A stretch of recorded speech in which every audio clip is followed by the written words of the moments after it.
Mission Soccer, tome 3, Le Grand Retour.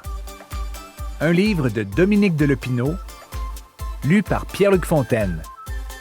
Publié chez Andara Éditeur. Tu n'as pas lu le tome 1 ni le 2? Pas grave. Voici un résumé de ce que tu as manqué. Tu dois savoir que moi, Lionel Massy, je suis un vrai passionné de soccer. Mais je viens d'emménager à Ballon, un village où il est interdit d'y jouer. C'est le maire, dictateur premier, qui a décidé d'abolir le soccer il y a 100 ans à cause de la rivalité que ce sport provoquait entre les habitants du village, mais surtout pour que son équipe, les Invincibles, reste toujours invaincue.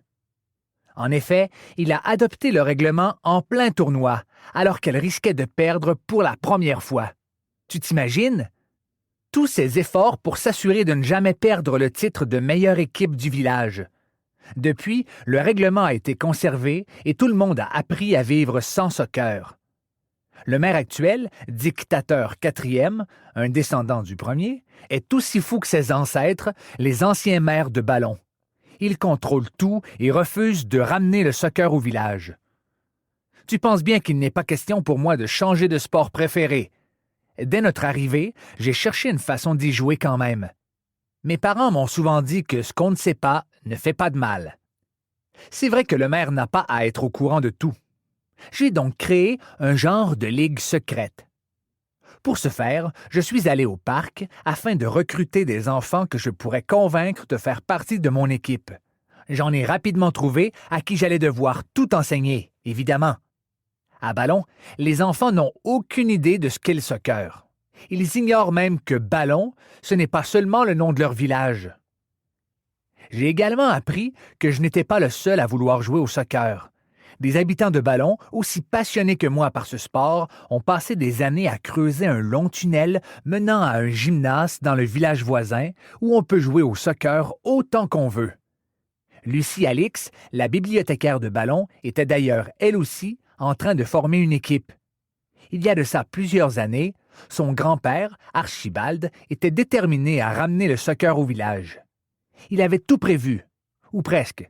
À sa mort, il a laissé des documents qui expliquaient comment faire pour y parvenir. Il indiquait, entre autres, qu'un élu était attendu pour organiser tout ça. Selon lui, l'élu, attache-toi bien, s'appellerait Massy. Eh oui, comme moi.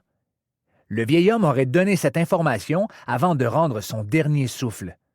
J'ai vite compris que c'était un malentendu, mais les gens étaient tellement heureux que je sois arrivé. Je ne pouvais pas les décevoir. Alors j'ai accepté mon nouveau rôle d'élu.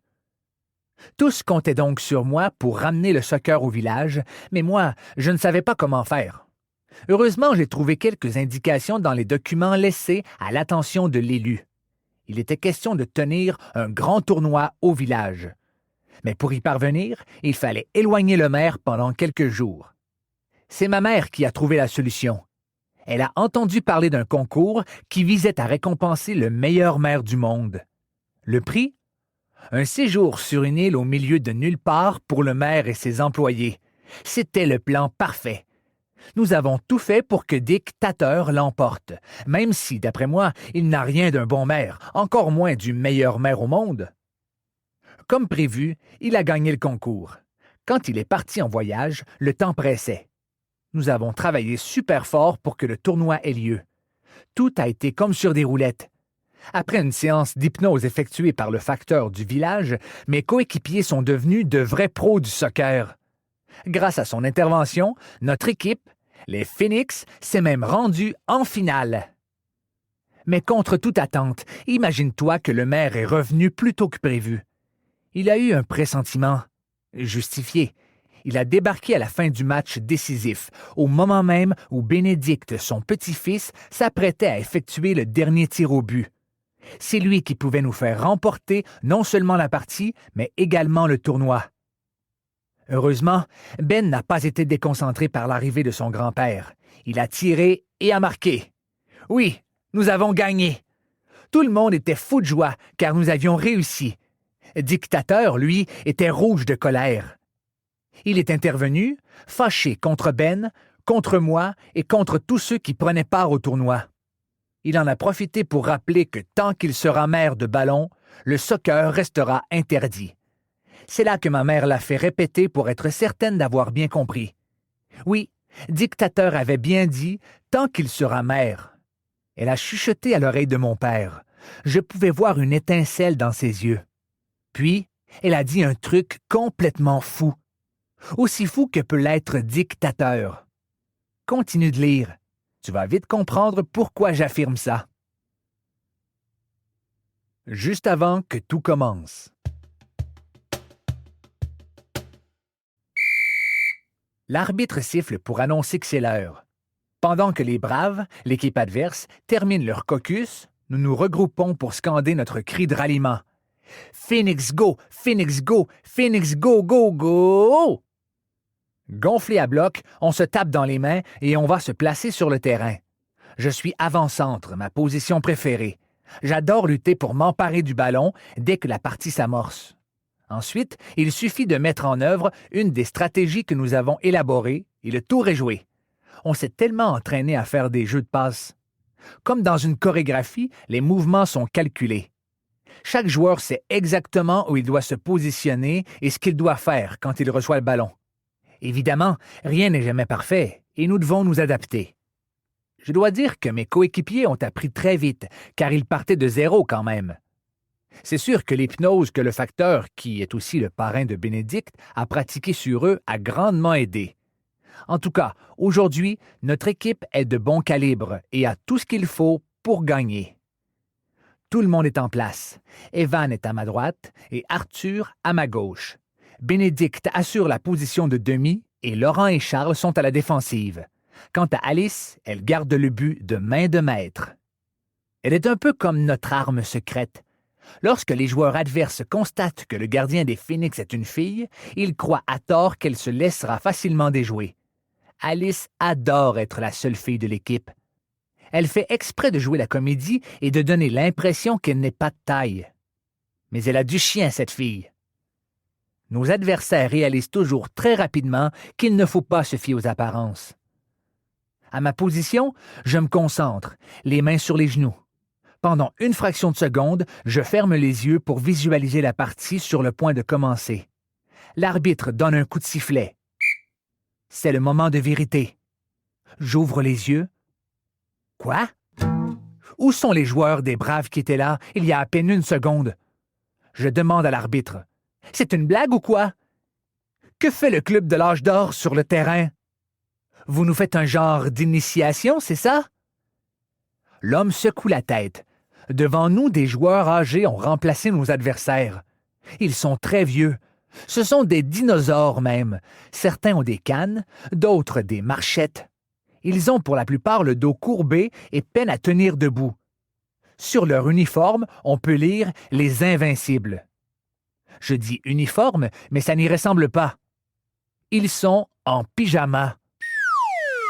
Qu'est-ce que c'est que ça? Ce n'est pas possible. Les Invincibles existaient il y a 100 ans. Ils ne peuvent pas encore être vivants. Je jette un œil à mes coéquipiers. Aucun d'entre eux ne semble trouver la chose étrange. Puis, je cherche coach Alix du regard. Comme d'habitude, elle tape dans ses mains pour nous encourager. Près du banc de l'équipe adverse, j'aperçois « Dictateur ». Le maire est là? Je n'aurais jamais cru le voir ici. « Lionel, ça va? » me demande Bénédicte sans bouger de sa position. En pointant le maire du doigt, je lui réponds. « Non, pas vraiment. »« Dis, que fait ton grand-père ici? »« Hein? Lui? Ce n'est pas mon grand-père, c'est le coach des Invincibles. »« Quoi? » J'ai à peine le temps de réagir que l'arbitre laisse tomber le ballon. La partie est commencée. Je déjoue facilement le joueur devant moi. Il a 1000 ans, alors c'est un jeu d'enfant. Je m'échappe avec le ballon, contourne un autre adversaire vieux comme le monde et fonce vers le but. À ma grande surprise, je réalise que je ne pourrai pas tirer. Un défenseur me bloque le chemin. Je dois faire une passe. Je cherche Arthur ou Evan du regard. Mais il n'y a personne! Un coup d'œil derrière moi, Bénédicte ou Laurent sauront quoi faire si je leur envoie le ballon. Même chose, ils ont tous disparu. Bizarre. Je me retrouve donc seul sur le terrain contre l'équipe adverse. En moins de 2, l'arbitre siffle. Il arrête le jeu et déclare que, puisque mon équipe est absente, les Invincibles gagnent par défaut. Fidèle à la réputation qu'elle avait il y a 100 ans, l'équipe réussit à gagner. La foule applaudit à tout rompre. Les gens sont debout et je remarque qu'ils sont eux aussi en pyjama. Ils se moquent de moi et me montrent du doigt. Je serre les poings, frustré. Je botte le ballon à l'autre bout du terrain. L'arbitre m'interpelle, l'air agacé. « Jeune homme, vous devez vous ressaisir et accepter la défaite. Les Invincibles sont meilleurs que vous. 1 point, c'est tout. » C'est ce que vous croyez? En passant, ils n'ont pas vraiment gagné. Si je peux retrouver mes coéquipiers, nous allons vous prouver qu'ils ne sont pas si bons que ça. Alors que je m'apprête à quitter le terrain, je vois ma mère approcher. Elle n'a pas pris la peine de s'habiller ni de se coiffer.